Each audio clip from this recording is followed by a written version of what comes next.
Bonsoir à tous, merci d'être avec nous pour votre journal du soir. Tout de suite, voici les titres. Du football, le MHSC qui ira vendredi affronter l'Ogre parisien. Vous verrez que les Montpelliérains croient en leur revanche et n'y vont pas en victime expiatoire. On parlera aussi sécurité et citoyenneté avec un programme destiné aux 18-30 ans dont le but est de leur faire découvrir les métiers de la sécurité.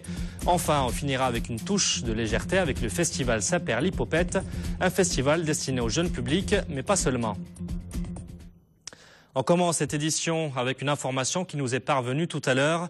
Le corps retrouvé mercredi près de l'autoroute A7 est bien celui de Houssen Marzouk, le jeune Bokarawa disparu au début du mois. Selon la première autopsie pratiquée sur la dépouille, le jeune homme aurait succombé à des blessures causées par une arme blanche. Vous l'aurez sans doute remarqué, il a beaucoup plu sur les Montpelliérains depuis cette nuit.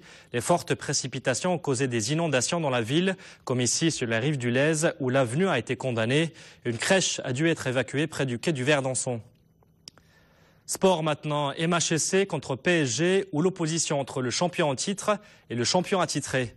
Les Montpelliérains iront affronter l'Armada parisienne vendredi avec l'espoir de ramener un bon résultat du Parc des Princes. Loin de nourrir un complexe d'infériorité, les Pailladins y vont avec le couteau entre les dents. Bastien Amalou était à Gramont hier. Regardez. Rencontre au sommet vendredi soir pour le MHSC en ouverture de la 30e journée de Ligue 1.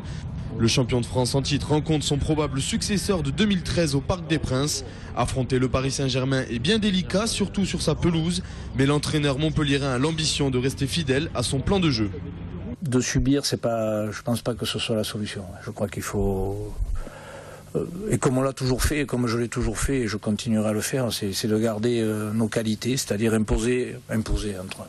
Si on peut parler d'imposer à Paris, c'est de jouer notre jeu, de ne pas se poser de questions, de garder les qualités qu'on a. Même si on a beaucoup d'absents, si ça a beaucoup tourné, c'est de garder cette envie. Ça n'est toujours sorti par le jeu, donc il n'y a pas de raison que ça continue pas. René Girard pourra compter sur le retour de l'excellent Rémi Cabella, auteur d'une saison remarquable avant sa blessure il y a quelques semaines. Après les Montpelliérains, le PSG recevra Barcelone mardi soir pour son match aller des quarts de finale de Ligue des Champions. Quoi qu'il en soit, les Montpelliérains savent qu'ils joueront contre une équipe compétitive.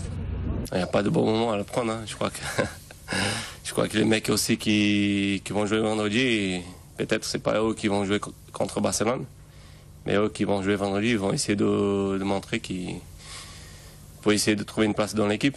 C'est pas facile avec l'effectif qu'ils ont. Mais après, c'est à nous d'arriver là-bas et de poser notre jeu. Tous les supporters se souviennent de la rencontre chez le rival parisien la saison dernière 2-2. Plus qu'un match nul, le MHSC avait épaté les spécialistes du ballon rond en accomplissant un match plein. Il faut qu'ils soient aussi motivés contre le Montpellier que contre Barcelone. C'est pas sûr, je pense qu'ils auront peut-être la tête à Barcelone. Donc à mon avis, il y a moyen de faire quelque chose là-bas comme l'an dernier. Peut-être ça sera serré, mais ouais, il y a moyen de faire un truc là-bas, ce serait important en plus pour la fin du championnat. Le MHSC rentre dans sa course à l'Europe. Après le PSG, les hommes de René Girard affronteront des équipes du haut classement, Lyon, Bordeaux ou encore Lille. Des confrontations directes à remporter pour amener la paillade en Coupe d'Europe pour une deuxième année consécutive. Du sport toujours, et le BLMA qui se qualifie pour la finale de la Coupe de France, c'est du basket féminin. Les Latoises se sont imposées hier contre Lyon, 71-63. Écoutez leur réaction. Première mi-temps, j'ai pas reconnu mon équipe, on a fait beaucoup d'erreurs en attaque et en défense et on s'est rattrapé en deuxième mi-temps et dès qu'on a lancé notre machine, ça y est, on a pris le large et on l'a gardé. Moi je pense qu'on est capable, maintenant on aura un adversaire qui voudra la gagner comme nous. Il faudra se montrer plus fort mentalement, plus fort physiquement et puis gérer le contexte de Paris-Bercy parce que jouer devant 15 000 personnes c'est pas rien. En finale, le BLMA rencontrera Nantes-Rézé. Ce sera à Bercy le 5 mai prochain. Faire découvrir les métiers de la sécurité publique à des demandeurs d'emploi, c'est le but du dispositif mis en place par le ministère de l'Intérieur et le groupe Randstad spécialisé dans le recrutement. Ils sont une centaine à travers le territoire à y participer. 20 d'entre eux sont à l'école de police de Nîmes et Olivier Michel les a rencontrés. Alexandra, 20 ans, est en recherche d'emploi. Détentrice d'un CAP d'agent de sécurité, elle a été sélectionnée pour participer aux journées sécurité et citoyenneté et passe 5 jours en immersion totale au sein de l'école de police de Nîmes. Je savais déjà ce que je voulais faire, mais je me suis dit comme ça validerait ça validerait mon choix, quoi.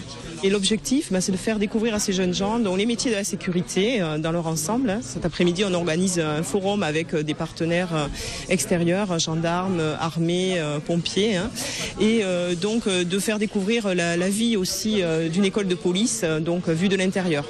Au programme de cette semaine, la levée du drapeau à 7h45, le passage du niveau 1 du brevet de secourisme ou encore des ateliers dont celui du tir, le tout vécu en binôme avec un cadet de la République en formation. Tu enclenches, voilà, et tu vises. On mange ensemble le midi et le soir. Et du coup, ça nous permet de connaître mieux le métier, quoi. De poser des questions voilà, et d'en savoir plus. C'est vrai que c'est bien parce qu'ils découvrent, ils regardent si ça leur plaît vraiment et si ça leur plaît vraiment, après, ils feront leur choix, quoi. Sur les 20 jeunes inscrits, 2 ont quitté l'aventure. Pour les autres, la vocation se confirme. J'ai appris l'entraide, déjà, pour commencer. On a réussi à passer le diplôme de secourisme niveau 1. Je voulais bien me renseigner, être sûr que ça pouvait me plaire, et c'est le cas. Donc on verra bien pour une inscription. Depuis la création de ces journées il y a 9 ans, sur 2700 jeunes qui ont participé, 138 sont devenus cadets de la République et 95 adjoints de sécurité, soit moins de 10% d'entre eux. Pourquoi pas une charte éthique pour lutter contre la concurrence déloyale? C'est l'idée qu'a eue la branche héroltaise de la Fédération française du bâtiment. Avec le soutien de plusieurs députés du département, les entrepreneurs signataires s'engagent à privilégier l'emploi local, valoriser l'économie de proximité, garantir des conditions de travail légales et surtout maintenir la formation des jeunes. La guerre est lancée contre les mauvaises pratiques. Écoutez. Nous, on est pour la concurrence, sauf que dans la mesure où on n'est plus sur les mêmes bases, cela fausse la concurrence. La concurrence, oui, mais la performance, il faut qu'on aille la chercher sur notre savoir-faire, sur nos valeurs, la performance, elle est au sein de nos équipes. 2 écoles sont restées portes closes aujourd'hui à Montpellier. Les instituteurs des écoles Martin Luther King et Gambetta demandent l'abrogation du décret sur les rythmes scolaires. Écoutez.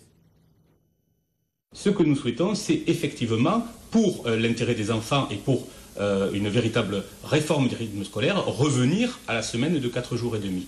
Ceci dit, ça ne peut pas se faire n'importe comment, ça ne peut pas se faire sans moyens et ça ne peut pas se faire sans concertation avec les parents, les enseignants, mais également les collectivités territoriales qui sont évidemment concernées. Et je pense que beaucoup de communes pensent également que mettre en place à la rentrée prochaine cette réforme, c'est de la précipitation. Ceci dit, pour nous, c'est ni 2013 ni 2014, c'est l'abrogation pure et simple. Débloquer nos mécanismes naturels de guérison et de dépassement des traumatismes, c'est l'objectif de l'EMDR. Un traitement apporté des États-Unis et utilisé depuis des années à l'Institut de victimologie de Montpellier. En stimulant des zones de cerveau, il permet aux victimes d'outrepasser leurs mésaventures. Voici les explications avec Vincent Pereira pour midilibre.fr. Nous sommes en 2009. Une jeune fille, Marine, marche dans la rue à la nuit tombée, rejoint des amis au restaurant. Un homme l'aborde pour lui demander une direction. L'ayant renseignée, la jeune fille continue son chemin et quelques minutes plus tard, l'ayant suivi, il m'a agressée, il m'a touchée physiquement et j'ai pu me débattre et ça a duré quelques secondes mais c'était assez difficile. J'ai eu la chance de pouvoir me débattre et au bout de la rue, j'ai rencontré une voiture de police qui m'a accompagnée dans la ville pendant plusieurs heures pour essayer de retrouver l'agresseur. Ça aurait pu être beaucoup plus grave, ça a été très traumatisant. L'agresseur n'a jamais été retrouvé. 4 ans plus tard, cet événement laisse encore des traces chez la jeune fille. Suite à ça, on voit le mal à travers chaque homme qui se présente à nous. On a l'impression que le boulanger peut devenir un agresseur, que le propriétaire de l'appartement qu'on loue a les clés et qui peut se rendre dans notre appartement quand bon lui semble. Il y a des moments de ma vie où, dans mon travail, ou quand je sors tard, où voilà, j'ai des angoisses plus importantes que mes amis, donc je pense que ça doit être lié à ça. Pour les personnes ayant subi un traumatisme, un choc émotionnel, qu'il soit récent ou ancien, c'est un bout de mémoire qui n'a jamais été digéré, enfoui au fin fond de l'inconscient. il est une souffrance, un handicap de tous les jours. Et ça génère, je me sens nul, je me sens coupable, j'ai peur, je me sens en insécurité. Ça génère de façon parfois très discrète, qui peuvent se manifester par un état dépressif discret, une légère agoraphobie. Voilà, ça génère des troubles que les gens ne repèrent pas toujours en lien avec des événements qui parfois ont eu lieu il y a plusieurs années en arrière. Depuis 2005, l'Institut de victimologie Languedoc-Roussillon accompagne des jeunes en difficulté d'insertion suite à ces traumatismes psychologiques par l'EMDR, une méthode psychothérapeutique américaine qui joue sur les mouvements oculaires. Les stimulations cerveau droit, cerveau gauche rapide permet de reconvoquer ensemble la conscience, les mots et l'émotionnel perturbant, l'émotionnel traumatique. Et quand on fait ça, c'est comme si on redonnait au psychisme, au cerveau, au cortex, cette émotion perturbante qui n'a pas pu être traitée en son temps. 300 jeunes en 7 ans ont déjà été traités avec succès par le MDR. Pour les personnes ayant eu à vivre des traumatismes psychologiques et qui seraient intéressées par cette méthode, ce jeudi 28 mars à 20h aura lieu une conférence à Montpellier à la salle Nogaret. Le congrès de la Société francophone du diabète se déroule en ce moment au Quorum de Montpellier.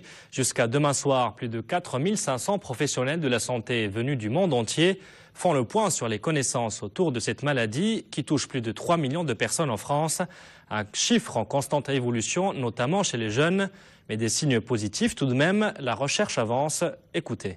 Il y a peu de domaines de la médecine où il y a autant d'innovations thérapeutiques, donc une panoplie maintenant de médicaments nouveaux, ce qui fait que d'ailleurs il faut essayer de déterminer pour chaque patient individuellement quel est son meilleur traitement, quelles sont ses meilleures chances de réponse. C'est ce qu'on appelle la médecine personnalisée. Guérir au sens qu'on ne prendra plus de traitement parce que la maladie aura disparu, je pense qu'il se passera beaucoup de temps avant qu'on arrive à ce niveau-là.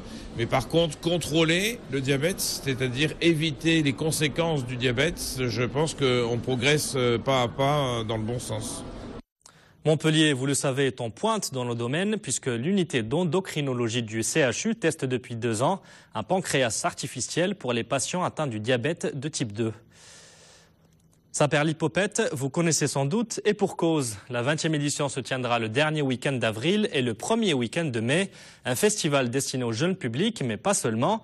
Cette année encore, beaucoup d'animations et de spectacles. Certains sont accessibles aux sourds et aux malentendants. Écoutez. C'est un des festivals qui est le plus cher à notre cœur, au département, dans la mesure où c'est peut-être le plus ancien avec le Printemps des comédiens. Mais c'est aussi dirigé vers un public complètement atypique. Les jeunes enfants, dans un cadre qui est magnifique, où il y a du plein air, où il y a des lieux clos, il y a des petits théâtres, il y a des tentes, il y a des petits chapiteaux. Donc c'est un festival qui est tellement diversifié et qui s'adresse à un public qui mérite vraiment qu'on s'y attache parce que c'est le public de demain. Voilà, c'est la fin de cette édition. Merci de l'avoir suivi. Demain, vous retrouverez votre journal de 12h30. Il sera présenté par Jean Brun. Très bonne soirée à vous.